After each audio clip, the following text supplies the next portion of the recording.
السلام عليكم ورحمة الله وبركاته. اللهم علمنا ما ينفعنا وانفعنا بما علمتنا إنك سميع المجيب الدعوات. walaalahii Soomaaliyeed isku soo noqod wanaagsan iyo mowduuc kale. Shan caado oo maalinle ah oo ay sameeyaan dadka nolosha meel sare ka gaaray. Caadada koowaad, yeelo subaxii rutiinkan. Xilli hore maalintaada ku bilow, yacni xilli hore ka kac hurdada. Takhayul samee ama sawiro inay maalintaada kuu noqonayso maalin qurux badan. Samee jimicsi dhaqdhaqaajinaya circulationka dhiigaaga. Ma aha muhiim inaa aado jimicsi, gurigaaga dhexdiisa ayaad ku ordi kartaa, jimicsi yarna ku samayn kartaa.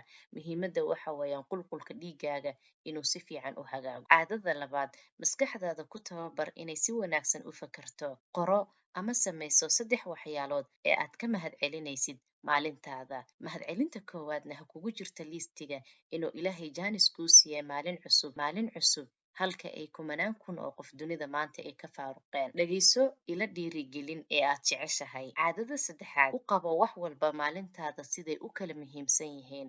Waxyaalaha muhiimka ah laftigooda iyagana isku day inaad sii kala qaybisid oo sida ugu fudud ee ay kugu kala hirgeli karaan aad u samaysatid. Walbahaarna ha ku furin maalintaada iyo mashruucaaga. Si walba ay maalintaada aad u aragtid weli aysan kuu hagaagin ama sida aad jeclayd ay kugu socon, isku day inaadan mar walba walbahaar aadan isgelin ee aad xasuusatid mar walba inaad maalintaada u sawiratid si wanaagsan inay kugu dhammaan doonto. Caadada afaraad, qorshee guushaada. Dib u eeg waxa aan kuu qabsoomin maantay.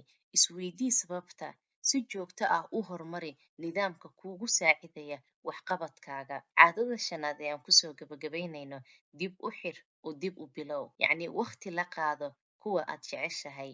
Wax u akhri si joogto ah calashaan sidii aad wax cusub u baratid una intaan ku kulmayno video kale oo xiiso badan waxaan idinka tegayaa fi amaanillaah. Ilaahay subxaana wa tacaala meel walba aad kala joogtaan ha idinku xifdiyo. Assalaamu calaykum waraxmatullaahi wabarakaatuh.